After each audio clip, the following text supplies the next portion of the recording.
India सच की आवाज, अब सच देखेगा इंडिया। मैं सलीम रहमान और इस वक्त मैं मध्य प्रदेश की राजधानी यानी भोपाल पर मौजूद हूँ और मेरे साथ खास ही मेहमान बात करने के लिए हैं आरिफ मसूद, भोपाल सेंटर के विधायक हैं जो हमेशा मीडिया की सुर्खियों में बने रहते हैं। आरिफ जी, सबसे पहले बोल इंडिया न्यूज़ में बहुत बहुत स्वागत है आपका। शुक्रिया आपका ही बहुत बहुत। क्या कहती है मध्य प्रदेश की राजनीति? लोकतंत्र के हत्यारे काबिज हैं तो दमन तो हो गई मध्य प्रदेश में, उस दमन से जूझ रहे हैं। जूझ इतना रहे कि कहीं ना कहीं आरिफ मसूद के पर्सनल लाइफ में भी जाकर कॉलेज की अगर बात किया जाए, कहीं ना कहीं हर चीज़ को सामने लाकर दबाया जा रहा है। निश्चित रूप से ये तो लड़ाई हमको अब तय करना पड़ेगी। जिन लोगों से लड़ना है उनके पास राजनीति पहले भी होता था, राजनीतिक विरोधाभास होता था, विचारधाराओं की लड़ाई होती थी, दल अलग अलग होते थे, लेकिन व्यक्तिगत दुर्भावना से कोई काम नहीं होता था। लेकिन जब अब जो बोलेगा, देश में ऐसा हाल हो चुका है और वही हाल प्रदेश के हमारे मुख्यमंत्री नंबर 1 बनने के चक्कर में ये सारे काम कर रहे हैं। यूपी की तर्ज, उत्तर प्रदेश के तर्ज को मध्य प्रदेश में भी लाया जा रहा है। लव जिहाद की बात किया जाए या फिर अलग अलग सिंबल, जो अलग अलग लोकेशन है उनके नाम भी बदले जा रहे हैं, इस पर क्या कहना है? देखिए, पहली चीज़ तो ये है कि जो आपने यूपी की तर्ज कहा, बड़ा अच्छा सवाल करा। मैंने इसलिए नंबर 1 कहा था कि योगी जी सोचते हैं कि अब मोदी जी के बाद मैं नंबर 1 हूँगा, तो वो अमित शाह को डिफेंड करना चाहते हैं कि अमित शाह कुछ नहीं है, अब मैं सब कुछ होऊंगा। हमारे मुख्यमंत्री कहते हैं ये दोनों तीनों कुछ नहीं है, अब आगे नंबर मेरा है। मतलब ये इन्होंने आपस में तय कर लिया है कि मोदी जी नहीं है। यानी मोहन भागवत से इनकी मीटिंग हो चुकी है। इन बातों से क्या लगता है? इससे ऐसे ही लगता है कि अब मोदी जी का कंसेप्ट इनको लग रहा है ख़त्म होता जा रहा है, तो अब नंबर 1 कौन रहेगा? तो दोनों तीनों में चल रहा है। रहा सवाल आपने कहा कि नाम बदलने का, तो नाम बदलने की राजनीति इनकी पुरानी है। जब जब ये उत्तर प्रदेश में विकास नहीं कर पाए तो 3 साल इनने केवल नाम बदलने का काम करा। इस बार सरकार एमएलए ख़रीद कर बनाई, ये जग जाहिर है।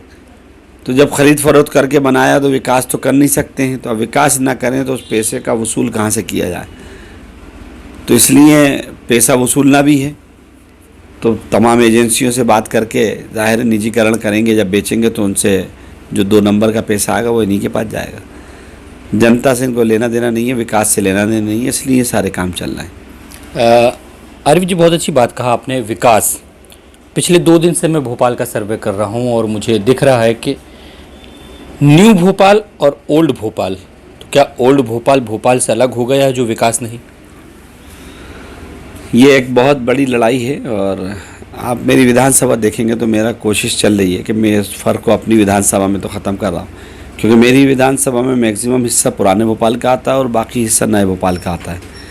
अकेले भोपाल में एक मेरी विधानसभा है जिसमें दोनों पार्ट अक्सरियत में है और मेजॉरिटी वोट ज़्यादा हैं। 60% 64% वोट मेजॉरिटी का है।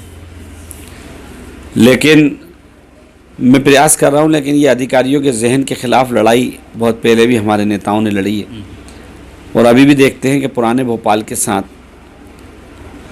ये नाइंसाफ़ी होती रही है और अभी भी बहुत सारे प्रोजेक्ट कहीं ना कहीं चूक होती है और सरकार को जो प्रोजेक्ट हम देते हैं, हमारे प्रोजेक्ट पेंडिंग पड़े रहते हैं और बाकी काम हो जाते हैं।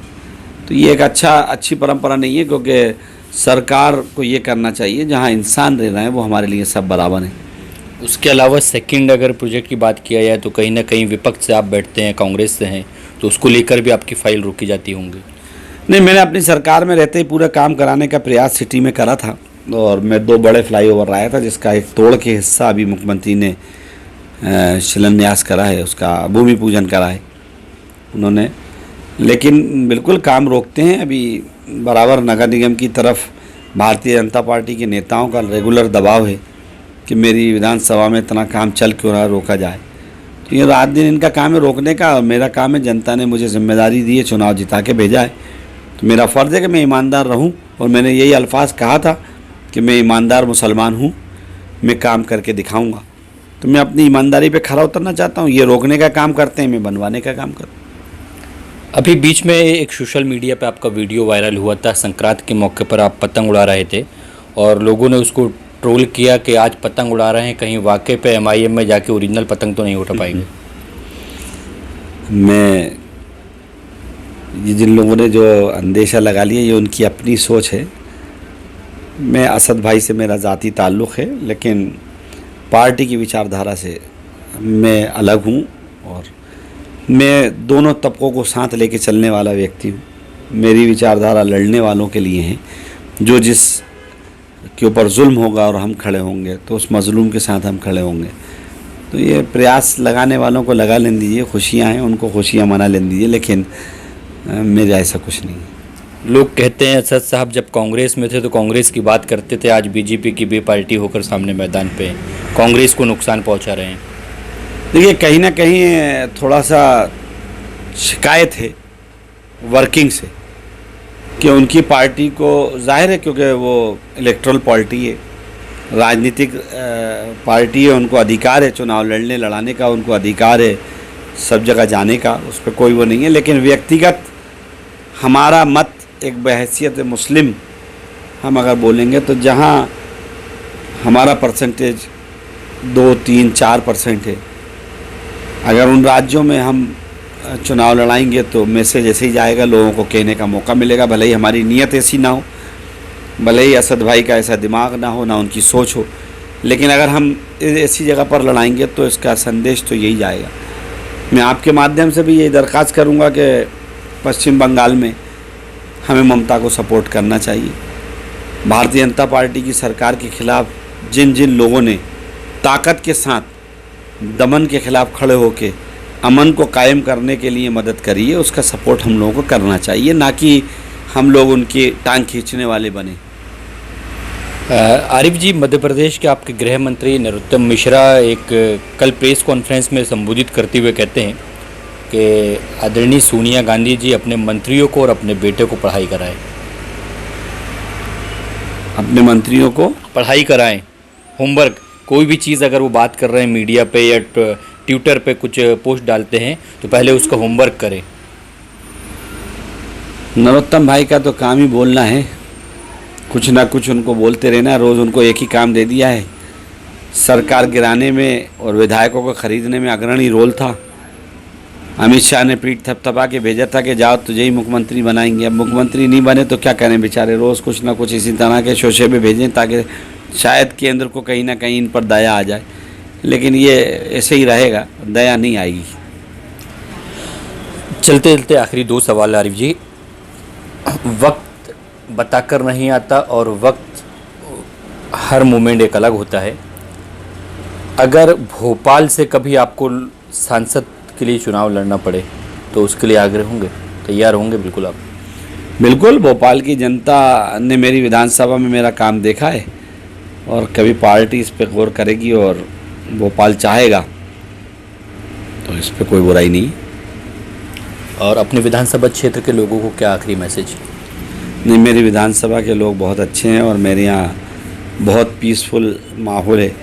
इतनी नफ़रत के बावजूद लोकसभा चुनाव में दिग्विजय सिंह जी मेरे यहाँ से जीत कर गए। ये इस बात का प्रमाण है कि यहाँ के लोगों की मानसिकता ख़राब करने का रोज़ प्रयास किया जाता है, रोज़ कूट कूट के नफ़रत भरने का प्रयास किया जाता है, लेकिन यहाँ के लोग विकास और अमन के साथ हैं।